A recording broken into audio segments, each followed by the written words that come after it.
बिस्मिल्लाहिर्रहमानिर्रहीम। अस्सलाम वालेकुम नाजरीन, आप मेरा यूट्यूब चैनल देख रहे हैं। मैं अली इजाज़ हूं। नाजरीन, बात तराजू के दोनों पलड़े बराबर करने से लेके आज जुडिशल एस्टेब्लिशमेंट तक आन पहुंची है और मरियम नवाज साहिबा ने जो है पाकिस्तान की जो जुडिशरी है, जो पाकिस्तान के आला अदलिया के जजेस हैं, उनको आड़े हाथों लेते हुए उनके ऊपर कड़ी तनकीद कर दी है। एक तरफ मरियम नवाज साहिबा जो है वो जजेस साहिबान के ऊपर जो है वो पै दर पै हमले करती चली जा रही हैं और दूसरी जानिब इनको कोई पूछने वाला नहीं है। मुल्क के अंदर इनको कोई जुडिशरी के अंदर भी कोई भी जज साहिबान जितने भी हैं, चाहे वो सुप्रीम कोर्ट के हों या लाहौर हाई कोर्ट के हों या इस्लामाबाद हाई कोर्ट के हों, कोई भी इनको जो है वो कंटेम्प्ट ऑफ कोर्ट का जो नोटिस है वो उनको नहीं भेजा जा रहा और उनके ऊपर जो है तौहीन अदालत की कार्रवाई नहीं की जा रही सो फार अभी तक। लेकिन एक तरफ इमरान खान साहब है जिन्होंने ज़ेबा चौधरी साहब को सिर्फ ये कहा था कि हम आपके ऊपर कानूनी कार्रवाई करेंगे, उनके ऊपर कंटेम्प्ट ऑफ कोर्ट हुई, उन्होंने उस केस को भुगता और उन्होंने जाकर वहां पे ज़ेबा चौधरी साहिबा जो है उनकी अदालत में जाकर उन्होंने वहां पे अपोलोजाइज किया और उन्होंने कहा कि मुझे ऐसा नहीं करना चाहिए था और उन्होंने माफी भी मांगी वहां पे जाके और वो बात खत्म हुई। और उसके बाद अभी जब इमरान खान साहब जो है ये इस्लामाबाद वहां पे पहुंचे जुडिशल कॉम्प्लेक्स में, तो वहां पे उनको जब अंदर नहीं जाने दिया गया और जानबूझ के एक साजिश के तहत उनको अंदर नहीं जाने दिया गया और उसके बाद जो है जी उनके एक बार फिर उनके ऊपर कंटेम्प्ट ऑफ कोर्ट जो है वो लगने जा रही है और उसका जो बाकायदा तौर पर ऐलान हो चुका है। मरियम नवाज साहिबा ने आज जो है वो नून लीग के लॉयर्स विंग की तकरीब से खिताब करते हुए कहा कि हम इलेक्शन से नहीं डरते, इलेक्शन से पहले इंसाफ के तराजू के दोनों पलड़े बराबर होने चाहिए। इमरान खान जुडिशल एस्टेब्लिशमेंट की मदद से सिलेक्ट होना चाहते हैं। उसके बाद मरियम नवाज साहिबा का कहना था कि फौरी इलेक्शन का मुतालबा इसलिए किया जा रहा है कि अक्टूबर में नया चीफ जस्टिस होगा।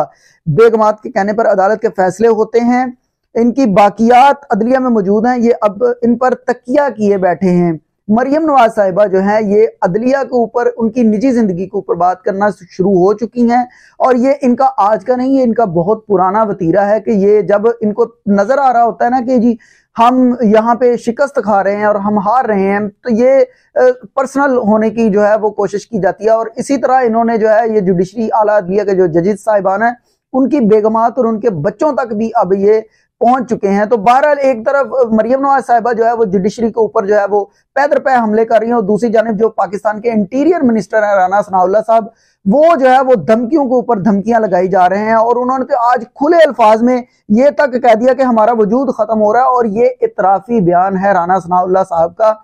ये मत भूलिए कि जब कोई हार रहा होता है ना, वो जो पंजाबी में तो मिसाल मैं वो यहाँ पे आपके साथ नहीं शेयर करता, वो कहते हैं ना कि जब किसी की मौत आई होती है, और मैं इनकी सियासी मौत कहूंगा, तो वो किस तरफ जाता है ये आप सब लोग समझदार हैं। तो बहरहाल जी राना सनाउल्लाह साहब का कहना था कि हमारा वजूद खत्म हो रहा है, अब दोनों में से किसी एक का वजूद बाकी रहेगा और रहना है। इमरान खान ने इस जगह ला खड़ा किया है जहां हम रहेंगे या इमरान खान, इसलिए हम हर हद तक जाएंगे। ये राना सनाउल्लाह साहब पाकिस्तान के वजीर दाखिला हैं और ये कह रहे हैं कि हम हर हद तक जाएंगे और फिर ये भी नहीं सोचेंगे कि क्या ये जमहूरी और ये क्या गैर जमहूरी। ये तो आप पहले भी नहीं सोच रहे राना साहब, आपने पहले भी ये नहीं देखा कि क्या हम ये जो आप कर रहे हैं, ये जिस तरह से इलेक्शंस का डिले किया जा रहा है, ये जमहूरी थोड़ी है, ये भी गैर जमहूरी और गैर आईनी है और इसके कॉन्सिक्वेंसेस जितने भी हैं ये आपको फेस करने पड़ेंगे, क्योंकि आप जिनके कहने के ऊपर लग के ये सारा कुछ कर रहे हैं ना, तो ये कल को आपके ऊपर भी टाइम आएगा। ये आप मेरी बात याद रखिएगा कि आपके ऊपर भी टाइम आएगा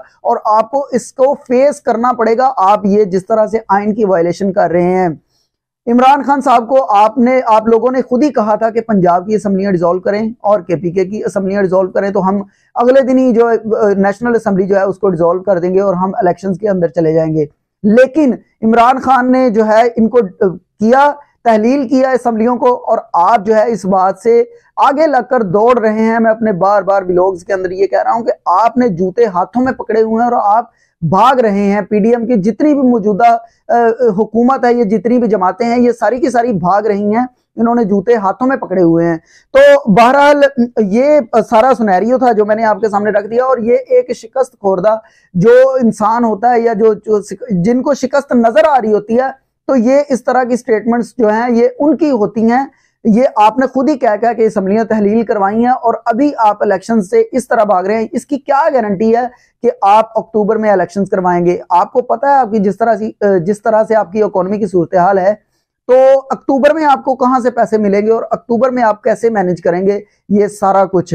ये आपके लिए बहुत बड़ा चैलेंज है। और आप ये बात याद रखिएगा कि माजी में हमने ऐसे बहुत सारे तजर्बात देखे हैं जो हमारी नजरों से गुजरे हैं, जिन्होंने 90 दिन के अंदर इलेक्शंस करवाने थे और 11-11 साल तक पाकिस्तान के ऊपर हुक्मरानी करके गए हैं। पाकिस्तान में ऐसे भी हमने लोग देखे हैं। वजीर आजम शहबाज शरीफ साहब ने जो सदर पाकिस्तान आरिफ अलवी साहब हैं, उन्होंने जो उनको इलेक्शंस के हवाले से खत लिखा था, उसके ऊपर जवाबी खत वजीर आजम पाकिस्तान जो है शहबाज शरीफ साहब ने आज लिख दिया और उन्होंने कहा कि आपका खत यक तरफा और पीटीआई की प्रेस रिलीज दिखाई देता है। ये शहबाज शरीफ साहब जो है, ये सदर मुमलिकत जो आरिफ अलवी साहब है, उनको ये उनके खत का जवाब दे रहे हैं कि आपका जो खत है ये यक तरफा और पीटीआई की प्रेस रिलीज दिखाई देता है। आपका खत सदर के आईनी मनसब का आईनादार नहीं। आप मुसलसल यही कर रहे हैं। 3 अप्रैल को आपने कौमी असम्बली तहलील करके वजीर आजम की गैर आईनी हदायत पर अमल किया।